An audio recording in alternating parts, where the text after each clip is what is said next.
Olá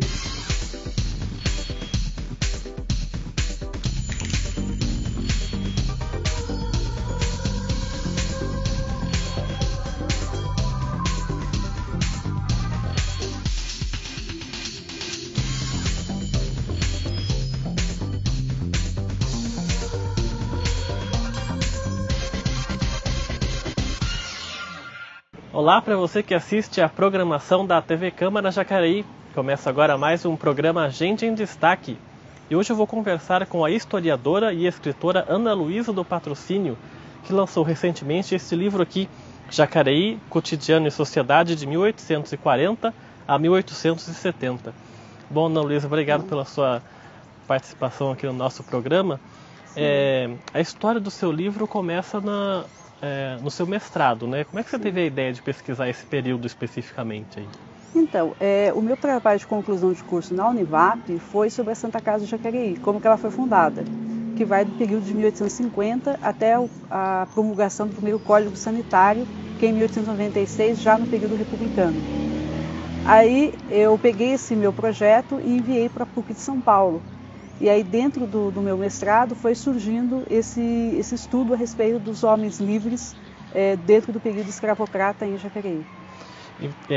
Porque esse recorte que você fez, né, 1840 até 1870, é um recorte que é muito pouco conhecido, né, pela população em geral, porque não foi muito explorado, né?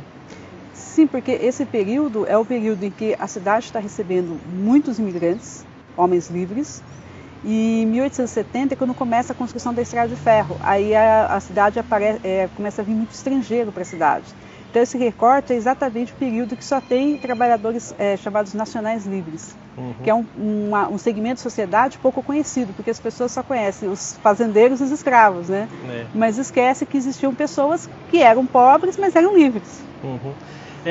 Você começa o seu livro, na sua introdução, citando um verbete de Jacareí, e nesse verbete é falado do Antônio Afonso e dos seus 3 filhos, né, que fundaram, entre aspas, a cidade. E recentemente, alguns meses atrás, teve uma polêmica de que algumas pessoas estavam suspeitando que o Antônio Afonso nem sequer passou por Jacareí, né?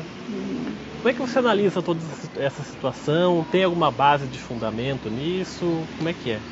Então, eu poderia dizer que não existe uma base sólida que diga que o Antônio Afonso é o fundador da cidade. Eu acredito, eu participei dessa polêmica, né, a respeito se Antônio Afonso foi ou não o fundador de Jacareí. É aquilo que eu falo, ele, pelo que eu entendi, ele recebeu a sesmaria, só que quem recebia a sesmaria tinha o dever de habitar o local. Que era uma das condições para ele ficar de posse definitivo da sesmaria. Sesmaria era um terreno, uma espécie de um terreno? Sesmaria era uma faixa de terra, era bem grande, que o governo português dava para as pessoas que fossem vir aqui para o Brasil. Na verdade, essa política de sesmaria norteava todo o Império Português. Toda vez que Portugal ia colonizar uma região, né, ele dava essas faixas de terras para que as pessoas cultivassem, habitassem e mantessem a colonização portuguesa. Né? A legislação mais antiga é de 1384. Então, voltando a falar do Antônio Afonso, aí ele recebeu essas sesmarias, é isso? Então, todos os documentos que eu vi, ele recebeu a sesmaria. O que falta de prova, né, é se ele esteve aqui realmente. Porque muitas pessoas requeriam a sesmaria, mas por qualquer motivo, porque percebia um lugar melhor para morar, refutava essa sesmaria, né, trocava essa sesmaria e pedia outra.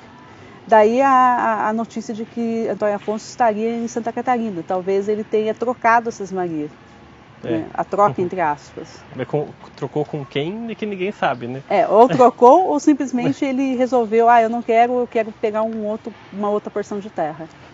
Porque um dos documentos mais antigos que citam o Antônio Afonso é de 1680 e poucos por aí, né? Que você estava falando um pouquinho antes da gravação. O que acontece é que existem 3 documentos chaves da história de Jacareí. 1653, que é o auto de elevação de vila e ereção de capela. Porque ao mesmo tempo que você eleva a vila, você tem que constituir a capela da vila, né? E nesse documento não aparece Antônio Afonso nenhum. aparece uma série de habitantes cujo sobrenome pertence à vila de Mogi das Cruzes. O que faz sentido porque a gente pertenceu a Mogi antes. Existe um documento de 1687 que está no arquivo da Cúria Metropolitana do Rio de Janeiro, que descreve a cidade, fala quantos habitantes tem, fala da igreja, das capelas, da Irmandade, mas não fala de nenhum Antônio Afonso também, que é apenas 30 anos depois da cidade. Somente um documento de 1796, chamado História da Capitania de São Paulo, que aparece pela primeira vez a história do Antônio Afonso e de seus 3 filhos. Só que essa pessoa, que é o Pedro Cardoso de Abreu, ele não cita de onde que ele tira a informação. Aí fica mais de 130 anos depois, como que surge a figura do Antônio Afonso. Eu falo que para nós historiadores, muito mais importante do que descobrir se foi ou não o Antônio Afonso, é descobrir como que surgiu a história do Antônio Afonso. E quem é que estava aqui na cidade na época da fundação mesmo. Mas se você fosse analisar, assim, num ponto de vista de encerrar a polêmica, por exemplo, você falaria que ele foi mesmo que fundou a vila de Jacareí ou ele não passou por aqui? Acho que essa polêmica ainda não vai ser encerrada tão cedo, mas eu tenho comigo que a Sesmaria era dele, mas ele não chegou a vir aqui assim efetivamente. Eu acho que outras pessoas, principalmente da vila de Mogi e de São Paulo, vieram para cá. Porque essa aqui é uma típica vila bandeirante, que ela era um ponto de apoio dos bandeirantes para eles penetrarem nos sertões. E voltando a falar um pouquinho do seu livro, quanto de trabalho deu para você colher todos esses documentos? Quais lugares você foi? Quanto tempo que demorou tudo isso aí? Olha, mais ou menos 2 anos e meio. Lógico que eu estou contando aí a parte que eu fiz as chamadas aulas, né, os chamados créditos escolares, né? Então 2 anos e meio. Assim, a base de todo esse trabalho é o Arquivo do Estado de São Paulo, que tem uma documentação vastíssima de Jacareí, que poucas pessoas conhecem. Os ofícios diversos mesmo, eles datam de 1712. Então, de 1712 para cá tem bastante documentação sobre a cidade. Tem o arquivo da Cúria Metropolitana de São Paulo, no Ipiranga, que tem uma documentação sobre a matriz, que foi constituída a paróquia em 1700. Os arquivos de Taubaté, arquivo da Cúria de Taubaté, o arquivo da Cúria de São José dos Campos, muito bom, né, na parte de óbitos, na parte de batizados, casamentos. Então você tem uma informação muito grande de todo mundo. Você tem óbito de escravos, você tem óbito de pessoas brancas, você tem pessoas ricas, pobres, todo mundo está nesses livros, independente da classe social. E, embora os livros fossem separados, né, os livros de escravos e os livros de brancos, porém, toda a população está ali representada. Então você pode fazer. Eu fiz inúmeras estatísticas a partir desses livros. E teve algum documento especificamente que você encontrou lá e falou assim, nossa, não pensei que ia achar isso aqui, ou uma coisa bem, assim, uma coisa inédita que você possa falar? O que teve lá? Olha, teve um deles, que até foi, eu já falei no lançamento do meu livro, né, que provocou um choque, é que existia um cemitério dos escravos. Cemitério, sim. Existem apenas 4 documentos falando desse cemitério. Um deles é o almanaque, o relatório de presidente de província, que relata que Jacareí tem 2 cemitérios. O público, que era o cemitério do Bom Sucesso, ali na Barão de Jacareí, que é conhecido das pessoas mais antigas que falam muito dele, e realmente ele existiu. E um cemitério, que é o cemitério de Nossa Senhora do Rosário e Glorioso São Benedito. Aí só tinha citação, falei, nossa, né, que estranho. Aí depois, no livro da igreja, fala de um óbito de uma pessoa que foi enterrada nesse cemitério, inclusive era um voluntário da pátria, ou seja, uma pessoa que participou da Guerra do Paraguai. Um outro óbito também de um membro dessa mesma irmandade. E depois um documento de 1852, do pároco aqui de Jacareí, né, o Manuel Joaquim Rodrigues da Silva, falando que Jacareí tem 2 cemitérios e que eles são insuficientes para os enterramentos que há. Um cemitério é o cemitério do Bom Sucesso e o outro é o cemitério de Nossa Senhora do Rosário e do Glorioso São Benedito, administrado pela mesma irmandade. Era esse cemitério que é o dos escravos ou não? É o cemitério dos escravos de Nossa Senhora do Rosário, que provavelmente ficava atrás da Capela do Rosário. Olha. Ninguém sabia disso. No prefácio do livro, o Benedito Sérgio Lencioni, que também é historiador, professor, ele tem uma frase que ele fala que essa leitura não pode tardar mais, né, do seu livro. Na sua opinião, Jacareí é pobre em explorar a sua história? Tem muita coisa ainda por se fazer? O que você pode falar sobre isso?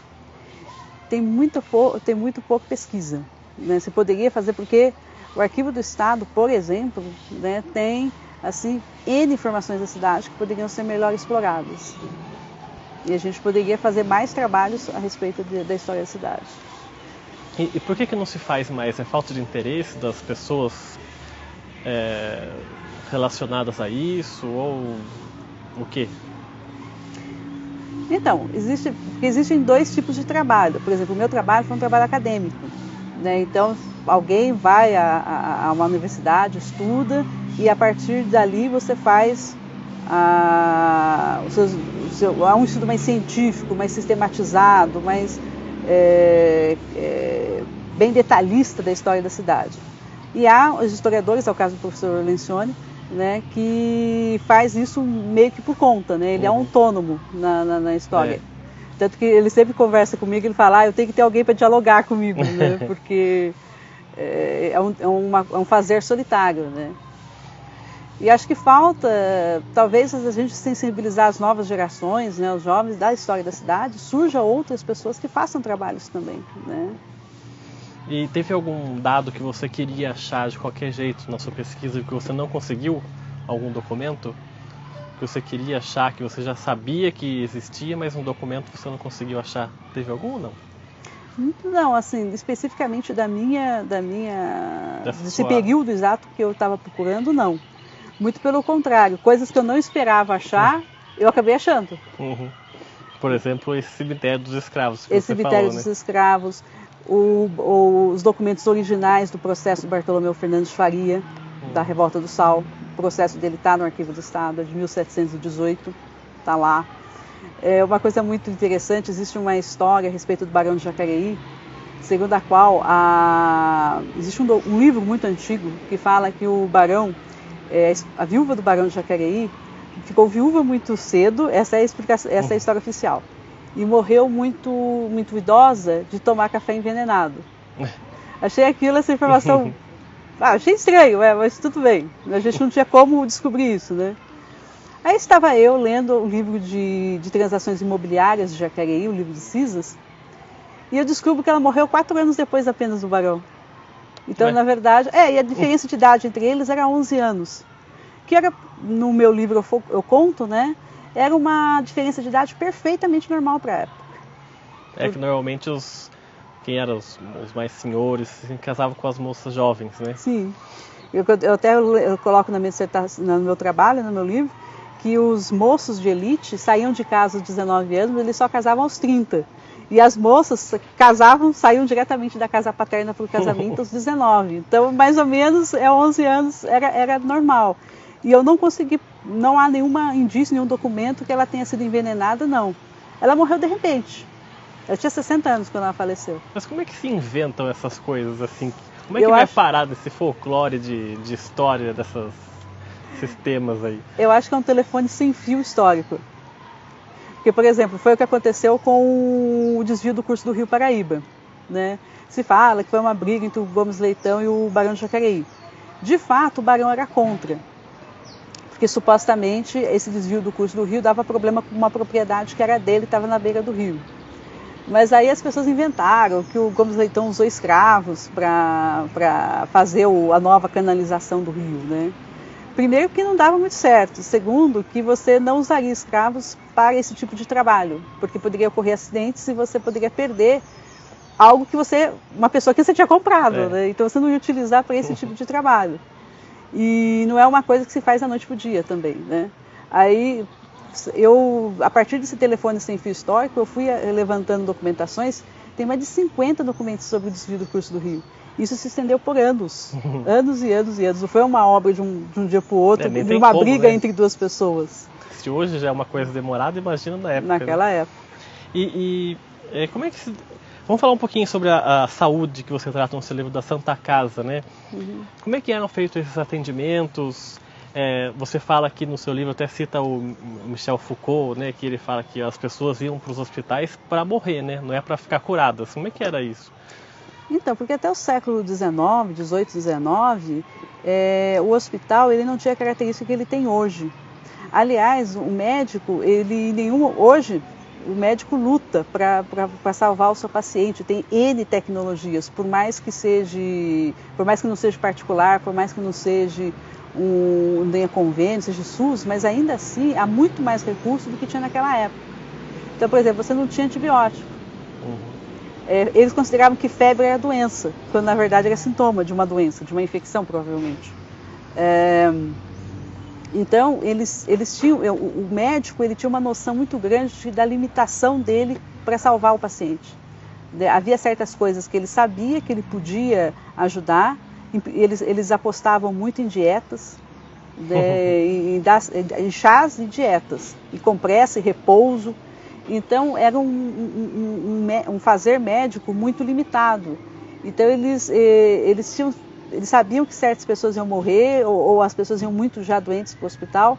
Então, o hospital ele era mais para cuidar dessas pessoas. Principalmente se elas não tinham família, então elas tinham que ficar em algum lugar, e tinha que ser no hospital. Agora, as pessoas que eram ricas, evidentemente, elas recebiam o médico em casa, o médico ia na casa delas. Né? Eles iam para os hospitais até para proteger a população Sim. que ficava fora, né? Que é o caso, por exemplo, das epidemias de varíola e cólera. Tá certo. Bom, Ana Luísa, a gente vai fazer um rápido intervalo no nosso programa. O programa Gente em Destaque, então, volta daqui a pouco. Até já!